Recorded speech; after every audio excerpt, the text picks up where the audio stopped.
معصوم کے ذریعے سے علم کا عنوان، لیکن عجیب مشکل ہے۔ بہت مشہور واقعہ پڑھ رہا ہوں اس لیے کہ دنیا سمجھ لے کہ آل محمد کا مقام علمی کیا ہے۔ عجیب کام کیا عبداللہ جنیدی، عمر بن فرج نے ایک اہتمام کیا، مکے میں مدینہ منورہ میں سب سے بڑے عالم کا انتخاب کیا اپنے طور پر، کہ یہ بچے ہیں ان کو تعلیم دلوائی جائے، اس لیے کہ دنیا سمجھ لے کہ شاگرد کے ہوتے ہوئے استاد موجود تو استاد کی طرف رجوع کیا جائے۔ یہ کہاں جا سکے؟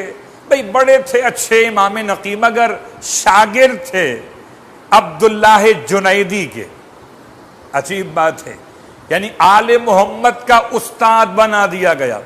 سوچیں اگر آج کوئی علیہ السلام کے مسئلے پر سیاست کھیل رہا ہو، رضی اللہ کے مسئلے پہ سیاست کر رہا ہو، تو یاد رکھے آل محمد القابات سے نہیں پہچانے جاتے، اپنے کمالات سے پہچانے گئے، خدا سے قرب سے پہچانے گئے۔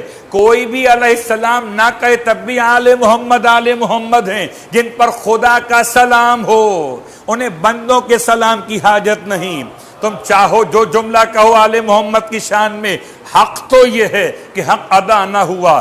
جو جملہ کہو گے خدا سے بعد میں، ختمیہ مرتبت کے بعد میں آل محمد کا مقام یہ کہ سلام میں بھی شامل، درود میں بھی شامل، صدقہ بھی حرام، اور اس کے ساتھ ساتھ سرکار ختمیہ مرتبہ صلی اللہ علیہ وآلہ وسلم کی طرح محبت بھی واجب۔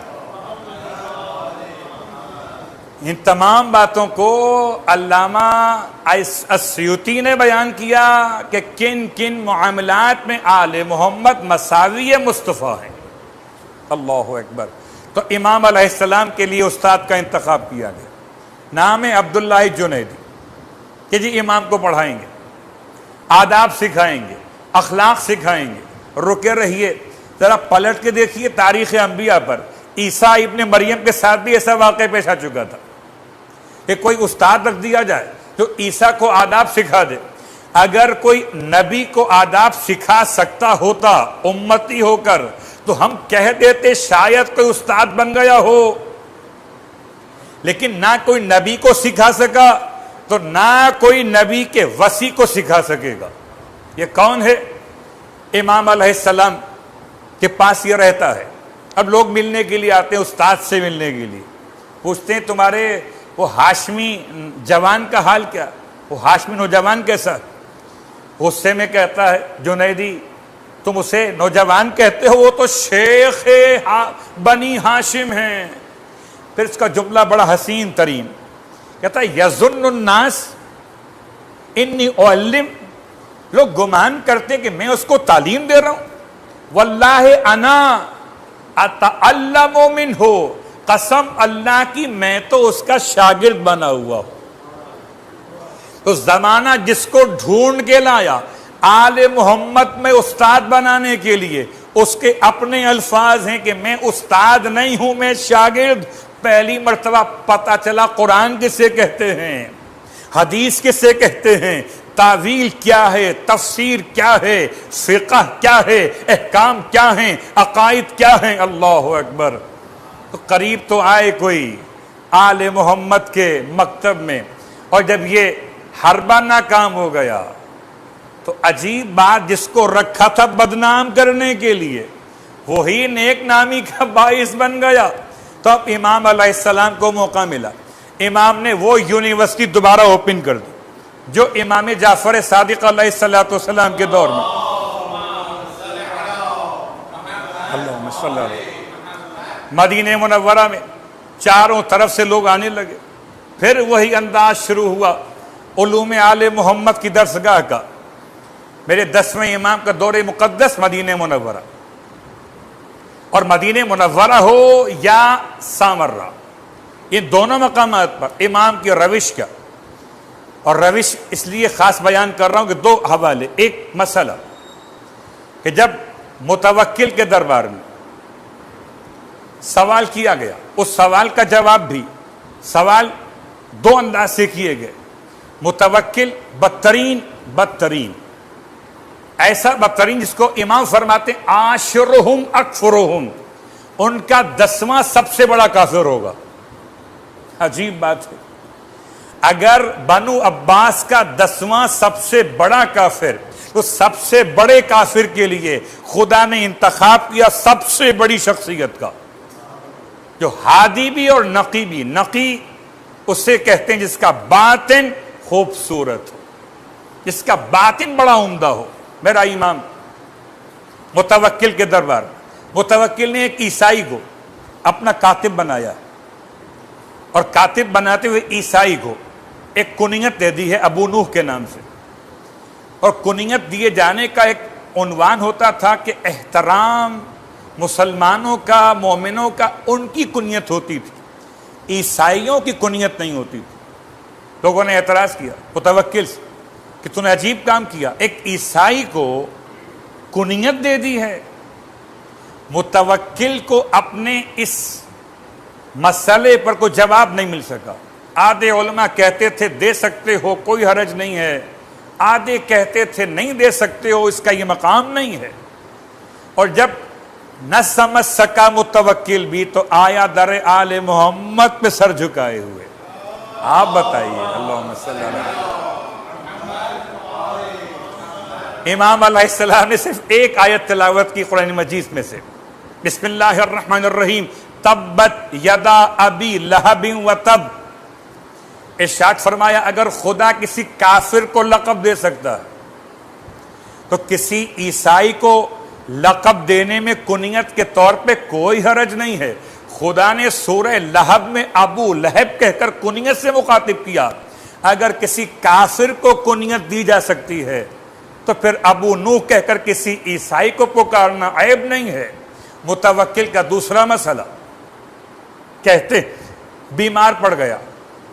بیمار کیا پڑا کہ ایک جسم پر اتنا بڑا پھوڑا یا بڑا زخم سا ہو گیا، علاج کرا رہا ہے، صدقہ نکالنا ہے، اور صدقہ نکالنے کے لیے جب شفا کی منت مانی ماں نے، متوکل کی ماں نے، کہ میرا بیٹا شفا یاب ہو گیا تو مال کثیر راہ خدا میں صدقہ کروں گی۔ اللہ اکبر۔ عجیب ہے، مسلمان اسلامی حکومت کا سربراہ ہونے کے بعد بھی لفظ کثیر سمجھ نہ سکا۔ علماء سے پوچھا، بس جس عالم کی جتنی وسعت مالی تھی اتنا جواب دیا، ہزاروں میں کہ لاکھوں میں کہ سینکڑوں میں۔ اور جب امام علیہ السلام سے پوچھا گیا تو امام نے جواب میں ارشاد فرمایا کہ تم صرف اور صرف 83 درہم راہ خدا میں صدقہ کرو، منت پہ عمل ہو جائے گا۔ 83 درہم صدقہ کرو۔ بات سمجھ میں نہیں آئی، یہ تو 100 بھی نہیں ہوئے، کہاں ہزار اور کہاں لاکھ؟ دلیل کیا ہے؟ امام نے ارشاد فرمایا، دلیل سورہ توبہ کی آیت نمبر 30، وَلَقَدْ نَصَرَكُمُ اللَّهُ، اور اللہ نے تمہاری مدد کی فی مواطن کثیرہ، کثیر مقامات پر۔ امام فرماتے ہیں ہم آل محمد کے نزدیک جن مقامات پر خدا نے اپنے حبیب کی اور لشکر اسلام کی مدد کی وہ 83 مقامات ہیں۔ اللہ اکبر۔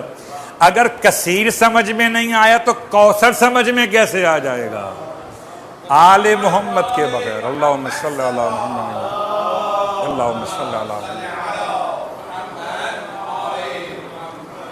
واسق کا دربار ہے، متوکل سے پہلے کا خلیفہ واسق باللہ، عجیب نام رکھے تھے۔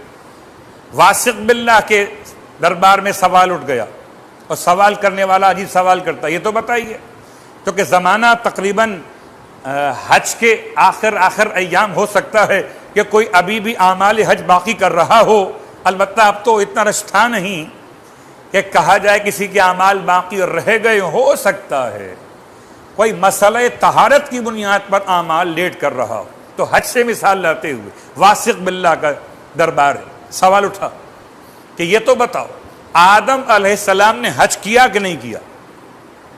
جواب، آدم نے حج کیا تھا۔ اچھا حج تو کیا تھا، تو حج کرنے کے بعد احرام اتارا کیسے؟ احرام پہننا اپنے ہاتھ میں، احرام اتارنے کے لیے اور پہلا حج تو حلق کروانا واجب ہے، اور انسان تقصیر تو خود کر سکتا ہے، البتہ حلق خود نہیں کر سکتا. تو یہ تو بتائیے کہ آدم کے سر کے بال کس نے موڑے تھے؟ اب کون بتائے اس زمانے میں کون سی باربر شاپ تھی، کون سے نائی موجود تھے کہ جو یہ کام انجام دیں؟ آدم تو اکیلے. کوئی جواب ملت اسلامیہ کے علماء کے پاس نہ تھا. آدم کی اولاد، آدم کی خبر نہ تھی. اور جب آئے آل محمد کی خدمت میں، امام کو زحمت دی گئی، آپ بتائیے آدم نے حج کیا؟ پہلا حج بالکل کیا. ویسے آدم علیہ السلام نے 700 حج کیے اور 300 عمرے کیے. تو پہلا حج تو واجب، تو بال کٹوانا واجب. بال کاٹے کس نے؟ آپ تو اکیلے تھے. اب میں سوچتا ہوں کون بتائے، یا تو وہ بتائے جس نے بال کاٹے ہوں، یا وہ بتائے جس نے بال کٹتے ہوئے دیکھا ہو. اللہ اکبر. فرماتے ہیں مولا سنو، پروردگار نے جبرائیل کو حکم دیا کہ جنت سے یاقوت سرخ لے کر جاؤ اور لے جا کر اسے آدم کے سر پر پھیرنا شروع کرو. جنت سے یاقوت سرخ لے کر جاؤ اور آدم کے سر پر پھیرنا شروع کرو. جیسے جبرائیل امین یاقوت سرخ لے کر آئے اور آدم علیہ السلام کے سر پر پھیرنا شروع کیا، ویسے ہی ان کے سر کے بال اترتے چلے گئے. اللہ اکبر. مسئلہ حج کا ہو یا مسئلہ قربانی کا، امام علی نقی علیہ السلام کی بارگاہ مقدس، ہم نے آج کل سنا کرونا کے بعد معاشی حالات کی ابتری کے اعتبار سے بعض اداروں نے کچھ گوسفند، کچھ حیوانات خرید کر غریبوں کے لیے قربانی کا انتظام کیا. دو چیزیں ہیں، ایک قربانی میں حصے داری اور ایک قربانی کے حیوان کو گفٹ کرنا. قربانی کے حیوان کو گفٹ کرنا 10ویں امام کی سنت ہے. امام علیہ السلام مدینہ منورہ میں تھے. ذی الحج کی 8 تاریخ آ گئی، روانہ کیا، جاؤ خرید کے لاؤ. گوسفند منگوائے گئے. آپ نے اپنے استبل میں، بڑی جگہ تھی وہاں ان کو رکھا، اور عرفے کے دن ذی الحج کی 9 تاریخ کو جو غریب خاندان تھے ان کو بلاتے گئے اور ایک ایک گوسفند قربانی کے لیے کہ لے جاؤ کل اپنی طرف سے قربان کرنا. اللہ اکبر. یہ سنت امام نقی ہے. اگر انسان سمجھے تو آج کا ہر عمل عمل خیر. اور شاید اسی لیے امام نقی علیہ السلام کی ایک حدیث آپ کی خدمت میں بیان کرتے ہوئے اپنی بات کو سمیٹ لوں. ارشاد فرماتے ہیں خیر من الخیر فاعلہ. ایک ہے خیر اور ایک ہے فاعل خیر، نیکی اور نیکی کو انجام دینے والا. قربانی بہت بڑی نیکی ہے، نماز شب بہت بڑی نیکی ہے، تلاوت قرآن بہت بڑی نیکی ہے. اور امام فرماتے ہیں خیر من الخیر، اس نیکیوں سے بھی بہتر، نماز شب سے بہتر، تلاوت قرآن سے بہتر، اعمال حج سے بہتر، قربانی کے مستحبات سے بہتر کون؟ فاعلہ، جو اس کو انجام دے. اللہ اکبر. نماز شب کا مقام بعد میں، نماز شب پڑھنے والے کا مقام بلند تر. قربانی کا مقام بعد میں، قربانی کرنے والے کا مقام بلند تر. تو انسان یہی سوچ کر اگر اعمال کو انجام دے کہ نیکی تو اپنے مقام پر بہت بڑی ہے، مگر میں اس سے بڑا ہو جاؤں گا جب اس نیکی کو انجام دے لوں گا. خدا مجھے بھی اور آپ کو بھی نیکیوں کی انجام دہی کی توفیق عطا فرمائے. پروردگار امام ہادی کا واسطہ مشکل معاملات میں رہنمائی عطا فرما. پروردگار عقائد کا مسئلہ، پروردگار غلو سے اور تقصیر سے، تمام تر خرابی عقائد سے محفوظ فرما. بار اللہ واسطہ محمد و آل محمد کا، جیسے ہم 10ویں امام نے غالیوں کا مقابلہ کیا، پروردگار ایسے ہمیں اپنے تشیع کی حفاظت کی توفیق عطا فرما. بار اللہ واسطہ محمد و آل محمد کا محفل شاہ خراسان میں محفل، خدا کرے زمانہ وہ آئے جب سامرہ میں ہو محفل امام نقی علیہ السلام. ہم سب کو زیارات اور حج اور عمرہ کی توفیق عطا فرما. امام زمانہ علیہ السلام کے ظہور میں تعجیل فرما، اور ہم سب کو امام علیہ السلام کے ادنا ترین خدمت گزاروں میں شامل فرما. ربنا تقبل منا انك انت السميع العليم بجاه محمد وآلہ المعصومین.